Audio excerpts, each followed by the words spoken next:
Okay, good morning, good evening, good afternoon, everyone. Normally, I am the one moderating the chat. So because I'm not physically in the chat with you, would love for you to pop in the chat where you're joining us from. And then if you have any questions for Ali and Rebecca, Ali is going to be joining in just a moment. But before we get there, I just want to give a couple of announcements. First and foremost, I'm Avery. I'm head of programming and events for Female Founder Collective, the North, which is our one-on-one advisory marketplace, as well as the 10th house, which is our private membership community, which I'm going to be talking about more in just a second, because tomorrow applications open for our business services cohort. So if you're in accounting, creative, financial, law, marketing, sales, if you have a firm, a consultancy, an agency within any of those spaces or anything in between there within the business services industry, we would love for you to join our cohort.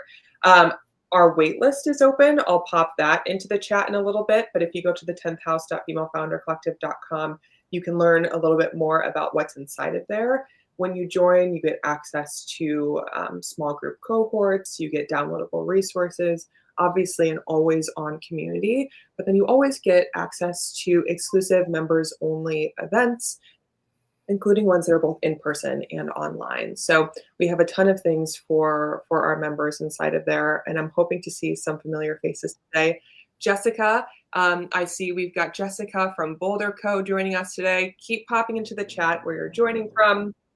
I would love to learn more about where everybody is. Last time we did this, we had people in Paris in Australia. So hopefully we get some folks from across the pond today. Without further ado, I want to introduce today's guests, which happen to be our co-founders, Rebecca Minkoff and Alison Wyatt. So Alison Wyatt is the CEO of the 10th House, the North, and Female Founder Collective. She is also an angel investor of some of your favorite brands and a former CRO. So Ali, we did get a ton of questions about investing. Obviously, many of those geared towards you. And then Rebecca Minkoff is the co-founder of the 10th House and Female Founder Collective. She's the creator and designer of her namesake brand. She's also an author, a podcaster, a mother, a superstar. They both are. So excited to have them both here with us today. Okay, I see we have people in Chicago, New York, Toronto, London, Philly, North Carolina, LA, and thank you for popping your brands into the chat as well. I love seeing where you're all coming from industry-wise. And like I said, our business services cohort opens up tomorrow, but you can still join the waitlist today. So when you RSVP for today's event, you actually submitted questions for Rebecca and Ali, which I'm going to ask for you. So if you hear me say your name, pop into the chat. That's me. That's my question. Love to know if you're joining live. And then you also have the ability to ask questions live during the event. I can see those popping in on my end. So this first question is all about scaling and funding allocation. And this is for the both of you. So it is, if you were granted the opportunity to go back, take 15% of your first bit of seed funding and allocate 15 or 50? 15%. 15% of your first bit of seed funding and allocate that somewhere else in the current iteration of your business. Where would you allocate that and why? We've never been asked a question like this, so I really wanted to start with this one. I love that. Yeah. Do you want to kick us off, Rebecca, from the product side?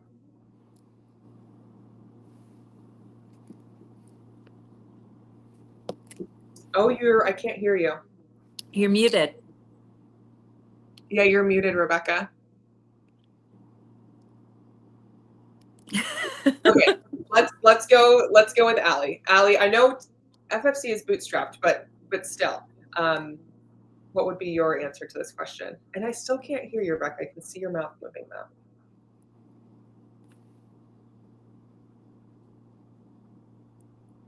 I can see you. I saw that you said sorry, guys.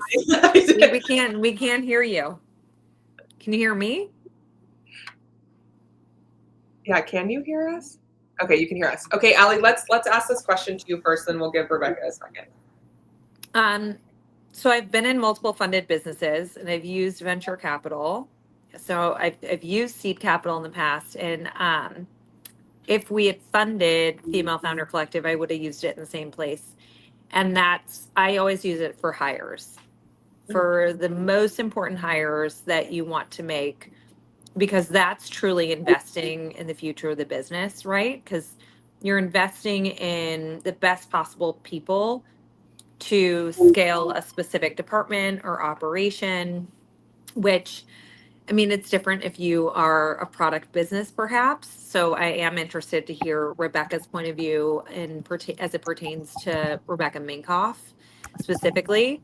But when it comes to Female Founder Collective or Refinery 29, where we raised money, Goop, where we raised money, Goop, we actually had products, but we launched products using other people's inventory. It was either consignment or it was in partnership. So we had a smaller percentage of the sale. We just had the upside, which I think is a great way to just test out whether or not a product works. Frankly, is through partnerships or licensing deals or whatnot, where you're not taking the inventory risk. But I would always say your team is the best place to invest. Your team. Okay, that's great. And that's relevant no matter what industry you're in, really. Rebecca, would love to hear this from your point of view. So I heard the first part, the 15% Yeah. of your budget allocated to what? So, and what, so if you were to go back to 15% of your first bit of seed funding and allocate that to somewhere else in the current iteration of your business, where would you allocate that and why? Well, assuming I have the employees that I have today, I would allocate those funds into as much UGC and influencer, micro and nano influencer, content creators, influencers. I would immediately, go on ShopMy, maybe pad my inventory a little bit. So a little bit of that money would go towards gifting budgets to really get those grassroots trendsetters talking and promoting the brand. Okay, I wasn't expecting that. I love that answer. Okay, this next one is for you, Rebecca, and this is from Amy. Amy asks Rebecca, how do you balance being a mother, wife, and successful business owner without hindering yourself as an artist and who you are without the titles and the expectations of the outside world? So this is a great question because you have to show up in a creative sense. So how do you balance that?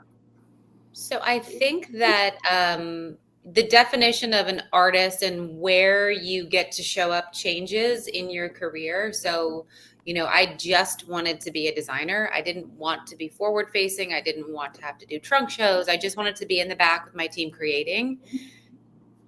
Good or bad, that's not sustainable. That wasn't what was best for the business. As my brother said to me, this is not the highest and best use of your time, because we can hire great talent who can be focused 80 hours a week on the product, and you can still oversee it and design, but we need a lot of your time to be forward facing and in front of the customer, in front of the camera. So some people will never need to do that. For our business, whether I liked it or not, that was the path to growth. And then I found creative outlets in other ways, whether it was creating events or experiential activations or collaboration. So I still get to be an artist, but it's just done in many different iterations than I think my original, like, I'm going to sit and sketch by myself in a room and listen to classical music all day. Like, that doesn't happen. So be willing to have these things sort of ebb and flow.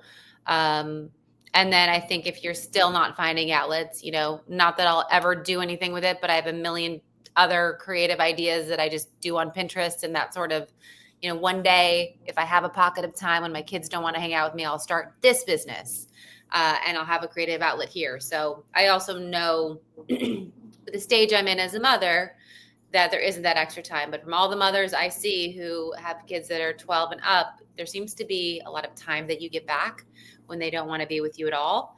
And then you can explore your creative artistry again. Hopefully they want to be with you forever. Me too. I have, just going back to a question I'm seeing in the chat from Dory about influencers and that strategy, Rebecca. How do you, have you found it difficult to ensure that influencers accurately represent your brand? Yes, you need to make a very concise, clear deck. We're going to give you X. What we expect from you is Y. Here are different aesthetic images. It can be of other brands if you don't have, enough of your own, that we would like you to emulate as much as possible.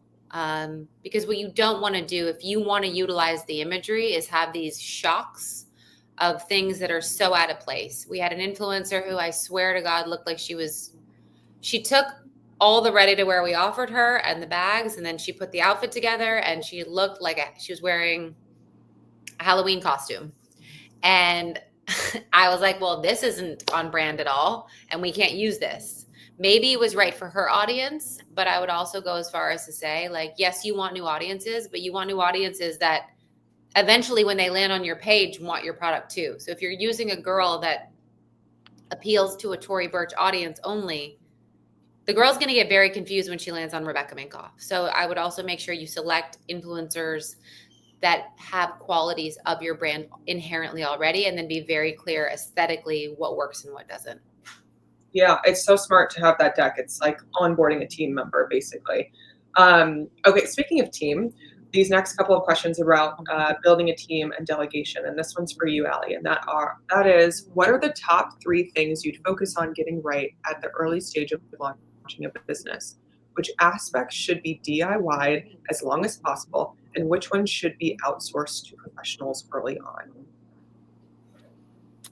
Well, I think that's going to depend on what your strengths are as a founder. So I would first sit down and sort of outline where you want to focus your time, right? Rebecca talked about how her brother was saying that's not the best use of your time. Even if it's something that you feel like you can do, I think too often I come up against founders in our community and outside of our community that say, oh, I do this because I can do this. And I'm like, well, are you really good at that? Like, is that your superpower? And they're like, no, but like, I don't want to hire somebody to do something I can do.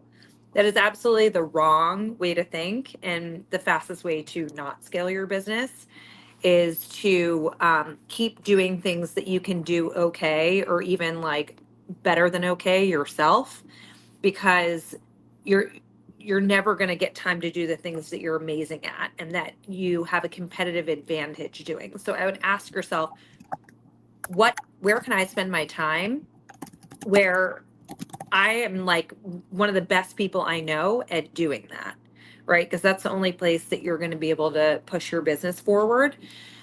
So I would first think about that. And what was the second part of the question, Avery? The I'm second now. part of the question is, which aspects would you DIY as long as possible, and which ones should be outsourced early on? So in terms of the question of outsourcing versus DIY, so that can mean 2 things. It can, one, mean doing it yourself as you the founder, or it can mean having it in-house versus outsourcing to experts. One thing where I think it's really exciting in the way in which the world has changed is that you can bring on amazing contractors, right? Who, maybe it's not necessarily an agency early on. I actually think it is best to work with individuals, because from an agency perspective, you can only pay them so much. And if you're not paying them in the higher end of the threshold of their services, you're maybe not going to get the best team. And even if you are, then that team's going to be rotating through. So it's going to be your responsibility to really manage them well and make sure that they are up to speed on all of your business practices and your workflows. So I think the best use of time in terms of outsourcing is actually hiring people that are individual contributors and contractors. And the where and sort of who I would hire is, when you're thinking about who the first sort of people to bring on are, is what are the main areas of your business, right? For us, we brought Avery in very early on because programming was going to be a really essential part of our value offering. We needed somebody who was excellent at that and who could run her own ship, and who was much better at me at being able to do that, right? And so she was a really important person that we needed to bring into the mix very early in the business.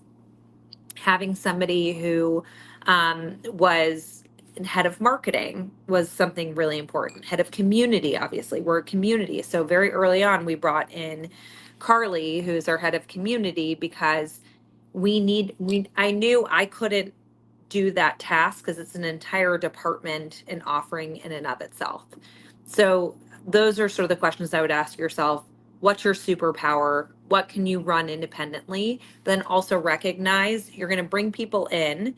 Those people should be able to be independent and sort of experts in their lanes, so that you're not having to teach them how to do the job that they're there to do, because you're frankly just not going to have the time. So I hope that answers it somewhat succinctly, but I think it all depends on the sort of questions you ask yourself and then the goals you have for the business. Absolutely. And that was Chelsea. I see in the chat you said that was my question. Thank you for asking. Welcome. A very good question, by the way. This next question is from Alex B, and it is for Rebecca. And that is, when starting a brand, how do you build the right team to help you design and develop a product if all you have is the initial concept and design? So I think this is really important for, especially in your case, Rebecca, where it's a namesake brand and you want it to have this cohesive look and feel. How do you trust and bring in the right people during that design and development stage? I think it's, again, really important to get granular. Just like we said, it's a very cohesive deck about brand aesthetic and alignment. It's that same deck, but then it's what are the signifiers of your brand. So at Rebecca Minkoff, if you close your eyes, it's the dog hook, it's the certain shape of the flap, it's the tassels, the zippers, the studding. There's a little bit of rock and roll with a little bit of bohemia mixed in. And you want to make sure that the designer you hire thoroughly understands that, but you need to know what those things are for your brand before that. And then every designer we've ever hired does a project. I'd like to see a collection of bags. Here's the color palette from the following season. Here's the inspiration, come back to me. And it's part of the hiring process. And then really asking them a lot of questions about where they get their inspiration, what brands do they feel are aligned with yours. There's always, a brand above us that you could say, if this price point was lowered, it would be Rebecca Minkoff. And then below that, there'd be another one. And so it's always good to get this designer's view of what that is, so that you're not auditioning someone, I don't know, who thinks that your brand looks like Michael Kors when you're trying to look like YSL. And so get granular with them. If you just need someone who can literally take your brain dump and make it happen, then that person that you're hiring, you should expect no creativity from them, but they should be able to translate what you're saying into hopefully the result. So those are also hires that can also be incredible if you want to still remain and have all of the creative control and vision. They can be great sources of just like, give me 5 versions of this tote with these details, and then you sort of set them free. That is such a great interview question, is if there was a brand who's a little less expensive, which one would be, Rebecca Minkoff? That's really great interview question. I'm going to go back. I'm going into the chat now. First of all, Sue says to you, Allie, so true, Allie, so many people are their own bottleneck with all the little things. So great idea to focus on your own superpowers. Completely agree. And then Rebecca, Mary Jameson says, I had a call with ShopMy because all of our influencers use it. We are also already on LTK and Split. The most basic ShopMy package that doesn't include influencer analytics is an annual fee of $24K, which I did not know. Do you think this is worth investing in for an emerging and small brand? I think depending on your size, if you don't have anyone dedicated to servicing the platform, or your marketing dollars don't allow for it, then no, you can get around it. It just is a lot more time sensitive. You can be contacting these influencers yourselves, making custom UTMs for them to send out. So it's sort of like, how much time and effort would that take you or a member of your team versus investing in the 24K and really using it?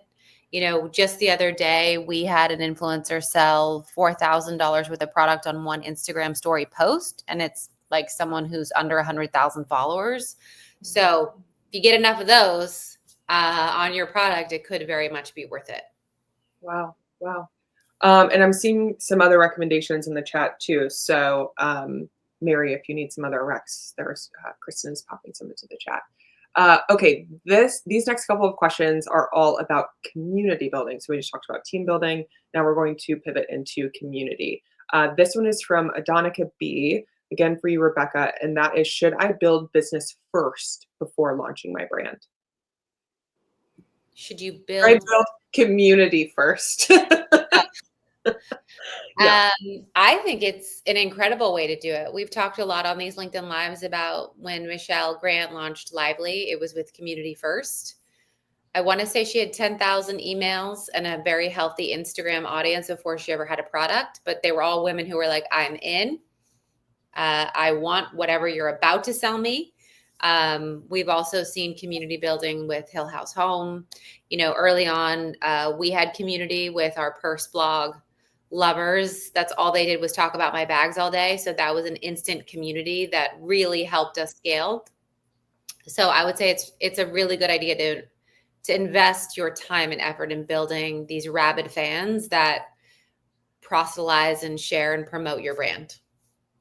Okay. Allie, this one's for you, and it's from Nikki. That is, how do we build a community? How do you actually build it and then maintain it? Well, there was a book by Peter Thiel called 0 to 1, and in it he talked a lot about community building, right? And I've actually taken a lot of this into account in building unsuccessful communities and then took it over to this community, and we're still working on being better and better, right? But the thing is specificity, right? Is having the thing that unites you into making it matter to connect with one another. So what I mean by that is, if you have a community for well, I'll just use us as an example. We have a community of business owners, right? It's hard because you might be a business owner who is a freelancer, and you consider yourself, a business owner, and you're in with somebody who has a $50 million consumer retail business. And what you focus on as a freelancer is, let's call it, graphic design for wellness brands, and the consumer retail person doesn't do anything in wellness. It's hard to find common value amongst one another.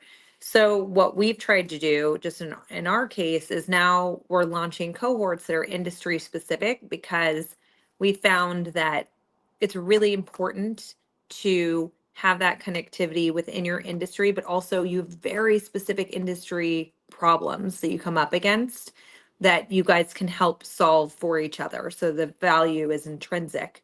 I would also say parents, right? Say you have a community of moms. Moms who have teenagers are going to have very different problems that they're coming up against than moms who have their first baby, right? And those of you who are parents probably very quickly understand this, where you might have multiple kids, and then the person that's the first time mom is like asking these questions that you're kind of like, all right, like, I don't even remember this at this point because it's been so long since I had to deal with those very prescient issues that were very acute at the time, but are no longer relevant to me. So it needs to be relevant, it needs to be specific. There needs to be inherent value that the community members can offer you in order for it to continue to grow and to have that network effect. Yeah, and there's so many different ways that you can do that. There are events, there's social, there's Substacks, there's, meetups, there's, meet with your community and do a We surfing. started in Right. person. I think that in person still, we all of a sudden COVID hit, and Rebecca and I are trying to build this community, and that became challenging, but then, virtual became the mechanism. But I do think in person is still a really important ingredient, especially as the sort of seed to building out the community. So I would start with events, even if they're small, because you have to have really strong connections to begin with in order for it to get bigger and still to feel that. Amazing. Um, I see that we just got a question in the chat about VC, which is perfect timing because we're about to get into investors and raising capital. And Rebecca, this first question for you is going to be starting big from a bird's eye view. And then Allie, the questions are going to get a little bit more specific. So Rebecca, this one's from Dana M. And that is, what is your biggest advice for raising capital? I don't think that you should raise capital unless you absolutely have to or you have inbound. I think you should figure out how to grow a profitable business that continues to see year over year growth. You're going to grow slower. It's going to be more painful, but just because you get an investment does not mean the pain goes away. It's just a different kind of pain. I think you can also ensure a lot more long-term equity value when you can show that those metrics. If you absolutely have to raise money, depending on your business, you can take two routes: venture capital, private equity. But if you can string it along for as long as possible with SBA loans, credit card loans, factoring within the fashion industry, crowdfunding, seed, angels, I would do that route. Prove that you have a product that people want. Prove that you can sell it without, like one day we'll be profitable, and you'll just be a lot healthier off, and then you'll sell less of your company, and you won't be beholden to people who think they know what they're doing and drive you crazy. Mm-hmm. And there are a lot of brands out there who have successfully bootstrapped. And Petite Plume, they were profitable from day one. There are so many brands out there that you can look to for inspiration when you're feeling times are getting tough and you should go the VC route. I'm seeing in the chat, Francis is asking, how do we all connect? You should head inside the 10th house. Definitely apply to join the 10th house. We have our business services cohort coming up. I see you're looking for salespeople. Perfect. We have a space specifically for those looking for strategic hires inside of the 10th house. It's a whole space in there. If you're looking for events specific to your community, specific to your cohort, we also have that. So there's so many different ways to connect once you're actually inside of the 10th house. So really encourage you to do that. Okay, going to continue with VC. These next couple of questions are for you, Allie, and that is, what stage should someone be at with a company or concept before having conversations with investors? And where's the best place to start when looking for investments? If angels, where do I source? So it's kind of a three-prong question there. So I would first ask what industry you're in, because that's going to matter. I think for consumer, it's really difficult to raise capital right now. There are still funds that are investing, but I'm seeing more and more consumer funds are investing later stage, even if they're early stage investors. So what I mean by that is they're looking for 1 million in annual recurring revenue, and they want you to be EBITDA positive.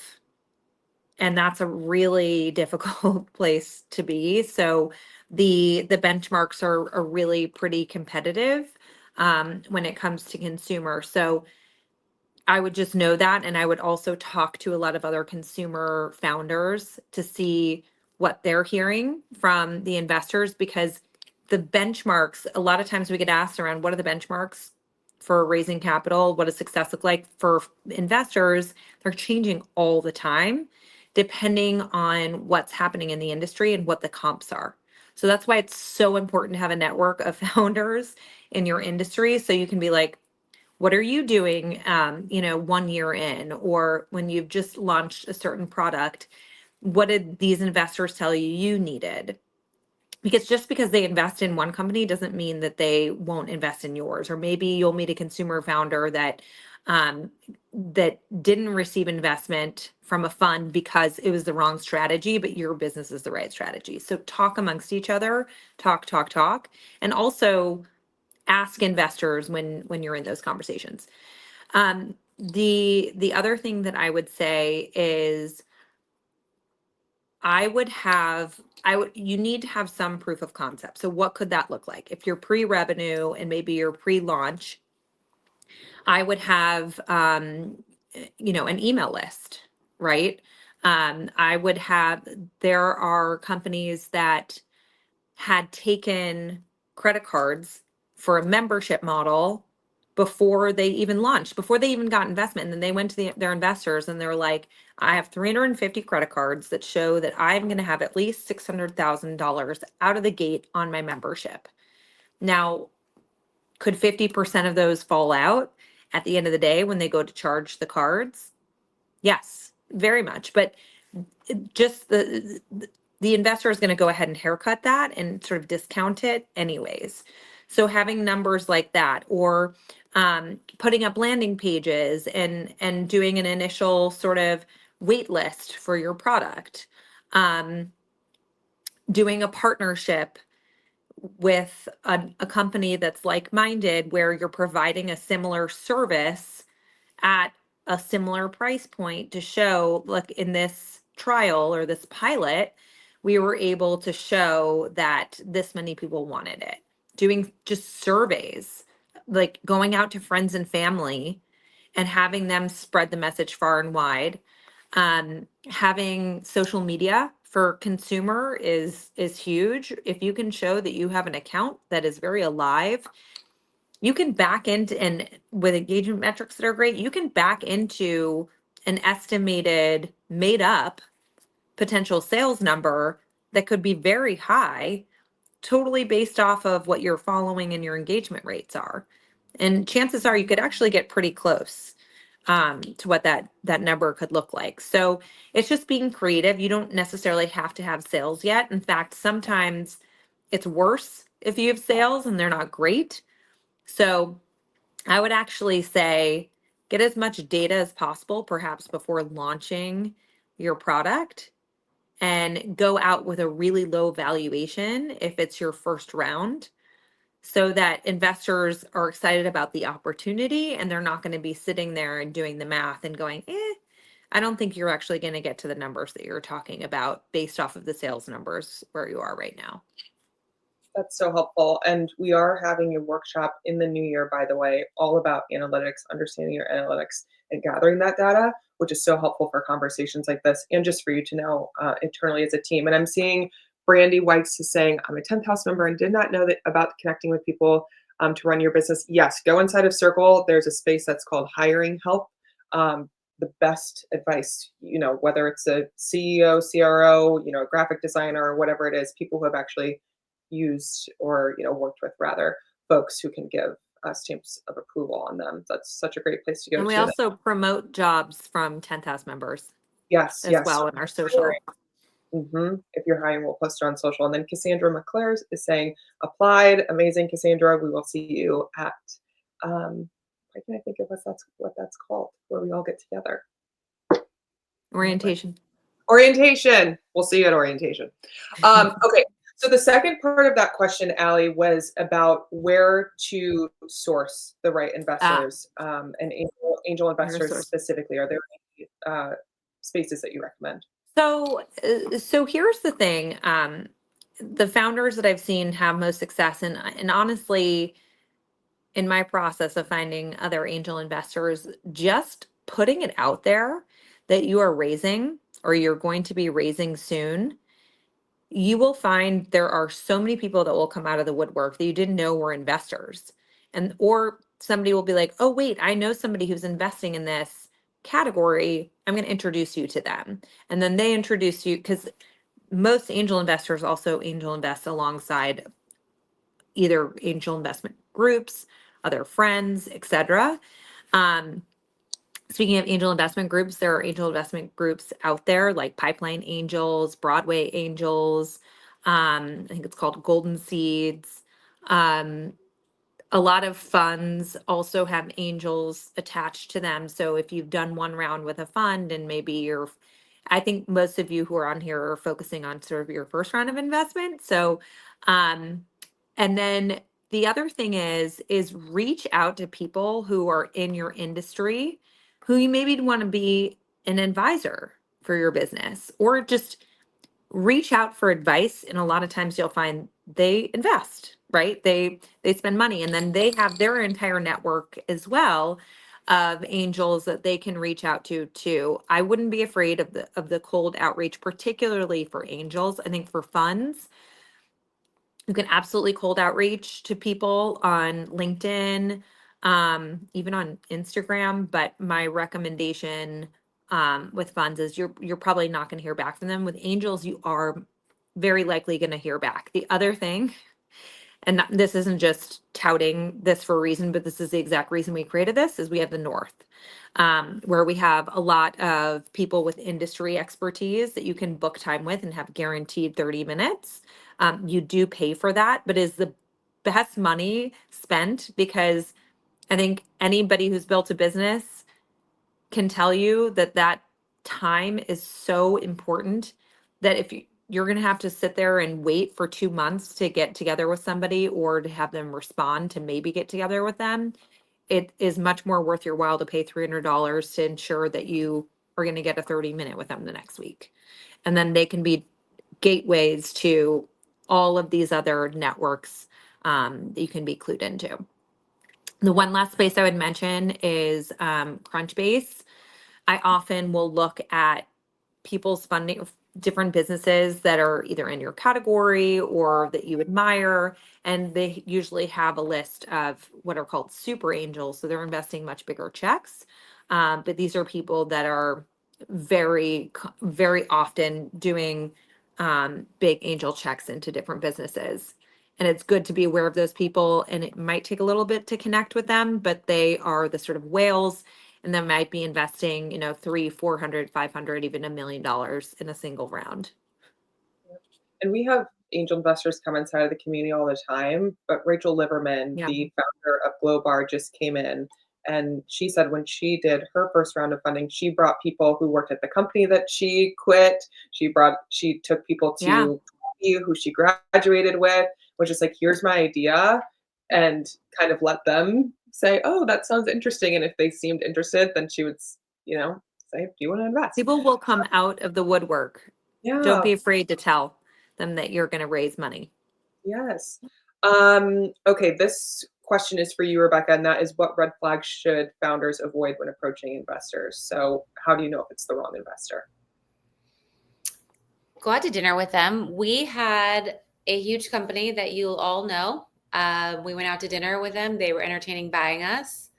The way he spoke to the waitress made me feel like one day he would speak to me that way. And I said to my brother after that dinner, like, that's not a partner we can have. So meet them. Also ask, really get granular on what they view success as. And when they say, sorry, we can't help you, we had a moment in time with our private equity firm where we needed a bridge loan, and they were kind of like, figure it out yourself.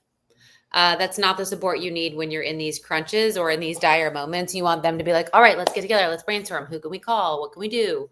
And so there are people out there. I would also say it's really important, if they're adding a board seat to the table, that you get the right person. So one of the investors, we were supposed to have a woman who had invested and or been a board member on fashion brands, and instead we got a guy who oversaw protein bars and water. His advice was not helpful for our business. So find out, as you're going down this road, who's going to be seated at the table in our board meetings. What experience do they have? This is a two-way street. This is not just like, I'm so desperate for the money, let me say yes to the first person that's interested. This is a contract that is more volatile and more permanent than marriage. So you actually want to make sure you really get to know these people, and that you really trust them, and that they're going to be there for you in the hard days. Because yes, you might have this sexy growing business, but you're going to hit some roadblocks, or things can be, there can be a downturn. And is that person coming to the table, or are they abandoning you? So ask all the hard questions. And if they leave, then they were not the right person anyways. I was going to say to that point, Rebecca, just in terms of investors, don't think that just because they're sourcing your deal or they're your point person, that they are asking for a board seat, that it's going to be that person that's going to be on your board. In fact, many times that's not the case. And so, as she said, you want to ask, who are you thinking? And and ideally they're going to give you the choice of who in their company will be occupying that board seat, because that happened to us in a previous round where we had this lead investor who was amazing, and we were obsessed with the guy that we were working with, and he had all of the industry expertise. And then we got to, and we were giving him a board seat. And then he's like, okay, so this person from my team is going to take the board seat. And we were like, wait, this person has zero experience. And we probably wouldn't have taken the investment had we known that. Yeah. Such great advice. These next questions, and I again, I don't want to keep plugging, but you can set up a one-on-one with angel investors and VCs on the North. Jesse Draper is on there from Halogen Ventures. We also have Sapna Shah from Draft Ventures, who's an angel investor as well. If you want to get personalized advice on your raises, that's a great place to go as well. Getting some advice before the no's becomes super important. And then the next couple of questions are for you, Rebecca, and they're about managing inventory and scaling. And this is from Amber S. How did you manage inventory early on and meet the expectations of your wholesale accounts? Did you require minimums, etc.? I would say early on, we didn't sell to the department stores. You want to build up a strong enough base in the beginning that you almost have this grassroots specialty stores, D2C. The magic number when I started was 500. Maybe that number is different today, but wholesalers are quite costly. You know, they kind of romance you the first 2 years, and then they come back to you with a lot of asks. So we cut to order. Yes, we paid a premium. For the first 7 years we made it in the US, so the quantities were a lot less. And then when we went overseas, it was really just like we'd rather pay a surcharge than have all this excess inventory. And then as we began to scale, we did have someone in the role heading up sales who felt like she needed to have at one point like $15 million worth of inventory, which was really dangerous and almost put us out of business. So now we're very careful. We maybe have $1 million, $2 million of inventory at all times. I'd rather be sold out and like get the customer excited and I want them to come back for more, maybe miss that opportunity again, than ever have to deal with having too much inventory. So, it's okay to sell out. It's okay to, make sure you can get back into it. And it's also in the beginning, it's okay to pay a little bit more to just control those numbers. Unless you have a place to get rid of it. Yeah. Yeah. Okay. Next question again is for you, Rebecca, and that is, what is the most important thing for building a brand in a crowded space? Is it best to focus on product or being razor focused with the audience? I think sadly it's both. You have to figure out what makes you stand out, what makes you different, what makes you constantly surprise and delight your customer. And you have to test what those things are. I have a friend that has a beauty brand and she lives on TikTok shops like she's on QVC. And that's her differentiator from a lot of her competitors. And she's also community building at the same time. So sometimes those things can dovetail. Yeah. So I would just say, try stuff, test. If you fail, you don't have to hang your head between your legs and be embarrassed. It's just another opportunity for learning. So make sure you have your like MVP product. That is why people come to you. It's what differentiates you, and really get good at telling that story and then move on and iterate. Just to give you an example, we've had our Janine sweatshirt for, I guess, 5 years now. We're still selling it. And guess what? We added a hoodie. We made her into a cardigan. My customer, like, I'm still shocked. She still wants that same one every season. And now we're giving her so many more options in it. So once you found that, it can be the source of a lot of growth. And then if you are creative and can iterate on it, it can be something that just continues. Yeah. And in many ways, the reason that you know that is because you do know your audience. You are laser focused on that girl. Okay, these next couple of questions, and I know we're about at time, are about overcoming challenges. And this one's for you both from Britt A. And that is, how do you deal with imposter syndrome, specifically in building and selling your brand? Allie, let's start with you. So I'm trying to think of an answer. To me, this sounds obnoxious. I don't feel like I have imposter syndrome. So in that, I've always been a salesperson. And so I didn't know how to sort of feel otherwise. But what I would say is what I've said to a lot of founders who, when they go to raise capital or they go into a sales process with their business, I see a lack of confidence, right? And that lack of confidence shows through. And if you think about it, it's almost like being on an airplane and having there be a ton of turbulence and having the pilot get on and be like, hey guys, this is really tough. Please brace yourselves. Uh, we're hopefully going to get through it. That would terrify you, right? Like I would be peeing my pants. I have a fear of flying. And like, I need the pilot that is on there. And it's like, hey, we're going to be up. We have some rough air coming up. We're going to get you to smooth sailing. It's going to be about 5 minutes and we'll be good again. Right? I would think of yourself as like, who's the pilot that's going to make you feel really confident? And then I would embody that.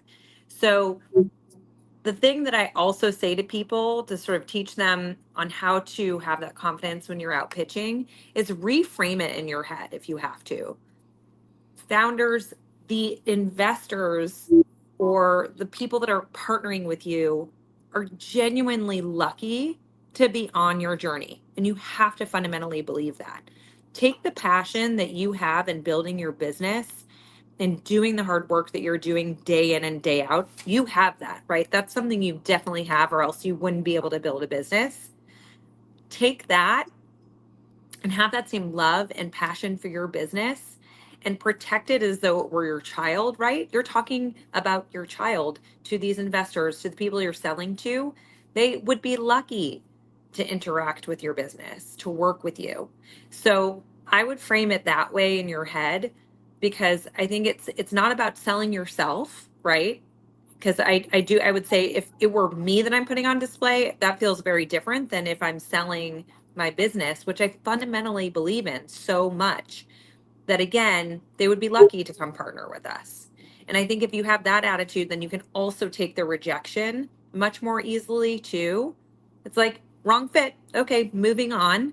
You go in with that same notion of like, let's do this together. And you want that person that also believes that as well, just as you would for your kid if you're a parent. I'm seeing in the chat, OMG, no one wants a scared pilot. Sell the vision of your brand, Allison, 100%. So people are aligned with what you're saying. Rebecca, I'm going to end on this and then one final question, and that is, what were the biggest mistakes you made in the first few years of your business, and how did you overcome them? So let's just focus on one. For us, quality control when we went overseas was really, really important. And it was something we couldn't afford to have internally. We should have taken that money and hired an external person to go and inspect the goods.